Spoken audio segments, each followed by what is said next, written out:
The 17 News at Sunrise podcast is brought to you by Clinica Sierra Vista. Welcome back to the 17 News at Sunrise podcast, where we share your news on your schedule. Working in the spirit of the Golden Empire, this is 17 News at Sunrise.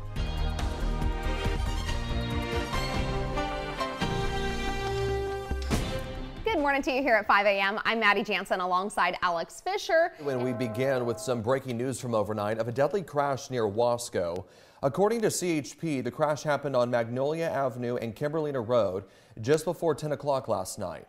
Authorities say at least one person died in the crash, and as you can see, the crash led to massive destruction to both of those two cars. This is still a developing story, and we will update you with more information as soon as it becomes available. Also breaking overnight, an investigation's underway after a man was shot at a motel in South Bakersfield last night. It happened at the Country Inn Motel on South Union Avenue around 11:30 p.m. The Kern County Sheriff's Office says they found the man in his car with a gunshot wound following some sort of fight outside the motel. The man is in stable condition and is expected to survive. Deputies say they're working on identifying the shooter, but they have no information at this time. This is still, again, developing news, and you can stay tuned to our website, kget.com, for the latest. Like we mentioned, all that smoke is supposed to come down into Kern County. It's because the oak fire continues to burn near Yosemite National Park, with more than 18,000 acres burned and thousands of evacuations so far. Families are still facing major uncertainties over their homes. Rowena Shaddix of our sister station KTXL is in Mariposa County with more. Well, so far we've learned that 25 single-family residences, including this one, were destroyed, but we were able to bring some good news to one local couple. The devastation is all around. As you enter the fire zone along Jersey Dale Road, there are miles and miles of blackened ground with skeletons of trees left standing. Our containment has gone up, but also the acreage is also, burned a little bit more. More than 18,000 acres have burned, but overnight, firefighters increased the containment from 16 to 26% by midday. In the areas where the flames roared through, there's still fire burning, mostly in the trunks of trees. We're still facing those conditions of hot weather, dry, and also a little bit of wind. Crews continue to build on structure defense, securing containment lines around the fire. For Judy and Jim Evelyn of Mariposa, they're still parked outside a Red Cross evacuation center since they left their home on Friday. Home sweet home. We're doing okay. We've got something to eat, something to drink, and a place to sleep. We have a little casita travel trailer that we can sleep in, so we're not sleeping on a cot in the auditorium. But it's plenty warm in there at nighttime because we don't have electricity. We'd eated for days and mowed. It's like we have a couple neighbors that don't do their clearing and stuff, so it makes it bad for however many more people are involved with it. So they need to step up and do that. They shared their address with us, so we went to check if their home was still standing. Well, we made it past all the roadblocks into the evacuated area, up a long driveway of the Evelyn's property, and as you can see behind me, very relieved to see that their house right now is 100% safe.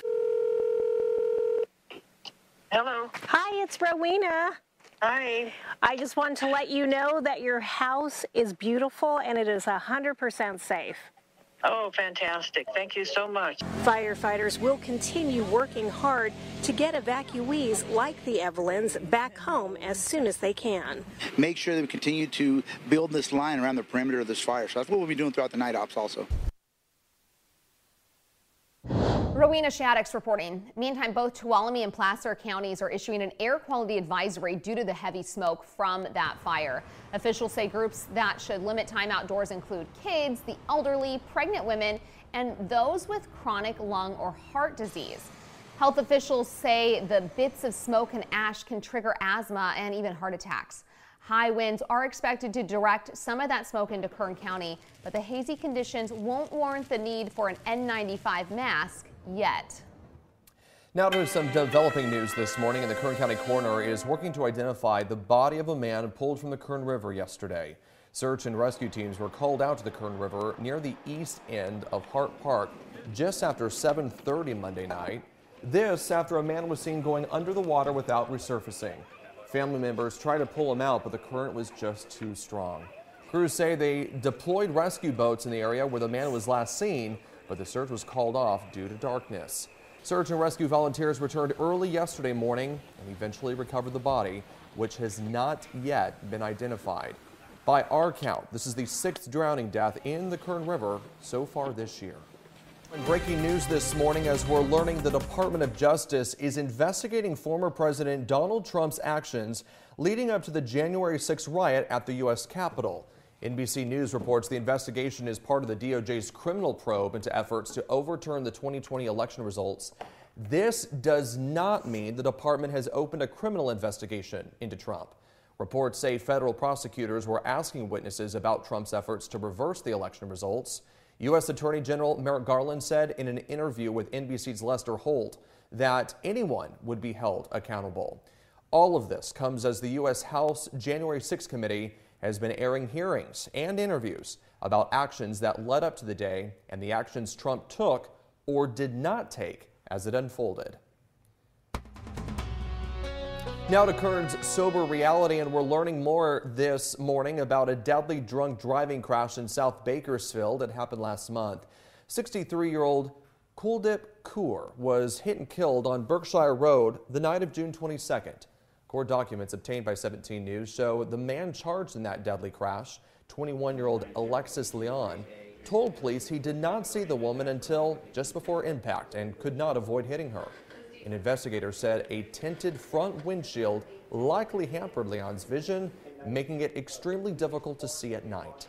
Leon was tested for sobriety about an hour after the crash, and he reportedly had a blood alcohol level of 0.075%. So police determined he was driving above the legal limit of 0.08 at the time of the crash. Leon is out on bail and due back in court September 7th. Your time is 5:36. A strong earthquake leaving at least 5 people dead and dozens more hurt in the northern Philippines this morning. The 7.1 magnitude quake sent strong tremors through the capital of Manila. Workers and residents evacuated buildings in the area and gathered on the street. According to the Philippine Institute of Volcanology and Seismology, aftershocks are expected. The quake caused dozens of landslides and severely damaged homes and businesses. According to officials, more deaths could be reported. Russia says it will leave the International Space Station after 2024 as relations with the West deteriorate following Russia's invasion of Ukraine. Russia's involvement at the space station dates back to the very beginning of the project in the late 90s when it was assembled, right up to present day. The space station has been praised as an example of reconciliation between longtime foes. But Russia says it will now focus on building its own space station, which they hope will be up and running by 2025. 5:37 is your time now. Happening today, the Korean War Veterans Association is holding a ceremony to mark the 69th anniversary of the Korean War ceasefire. Organizers say it's an opportunity to honor and pay tribute to Kern County service members killed in action during the Korean War and honor their families as well. The ceremony begins at 9 a.m. at the Korean War Veterans Memorial on Truxtun Avenue. In your 17 Health Watch this morning, men who undergo hormone therapy for prostate cancer could be at an increased risk for dying from cardiovascular disease. More than 13,000 men were involved in the Lithuanian study. Researchers found that prostate cancer patients who were treated for hormone-lowering drugs were at an elevated risk of death from cardiovascular disease compared with those who were not treated with those drugs. Hormone therapy is commonly used as a treatment for patients with prostate cancer. The highest risk was for coronary disease and stroke. Older men ages 70 to 79 at an even greater risk of developing heart disease with an almost 5-fold higher risk. If you drink at least a bottle and a half of wine each week, you might want to cut back. That is, unless you want to age faster. Scientists at the University of Oxford say regularly consuming more than 14 units of alcohol each week can damage your DNA and speed up your biological clock. That's the equivalent of about 14 single shots of alcohol or 6 pints of beer if you're not a wine drinker. It's said that these changes in DNA can raise the risk of developing Alzheimer's, diabetes, and heart disease. Experts suggest spreading your drinking out over 3 or more days to avoid binge drinking. People are demanding answers, calling Sunday's violence unacceptable as they heard from members of law enforcement and city leaders in Los Angeles. The shooting happened as hundreds of people were gathered in a park for a car show in the San Pedro neighborhood. Police now say the shooting had nothing to do with those events and resulted from a dispute between 2 people. They've identified the shooters or suspects, but so far no arrests have been made. Because what happened here shouldn't have never happened, but it did. It's in our backyard now. Now we got to deal with it. All permitted events at the park have been canceled for the rest of the summer, and city officials have called for more officers and park rangers to patrol Peck Park in San Pedro. Police are now calling on members of the public with any information to come forward.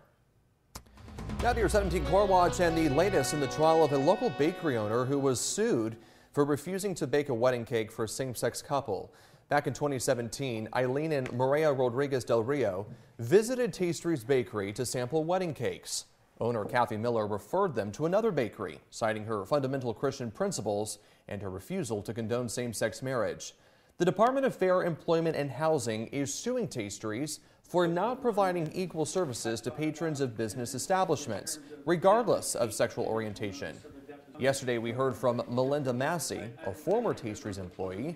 She said Miller creates birthday cakes, graduation cakes, and cakes to celebrate other occasions for those in the LGBTQ community, just not wedding cakes. Asked about the importance of faith to Miller, Massey said, quote, "It's her life. She loves Jesus." Welcome back in sports news. It is official. Kern County's top high school prospect will forego his commitment to the University of Texas in exchange for a 9-figure signing bonus and a shot to play for one of baseball's premier franchises. The 17 News at Sunrise podcast is a production of KGET and Nexstar Media Group. For more on all of the headlines in today's show, head to kget.com.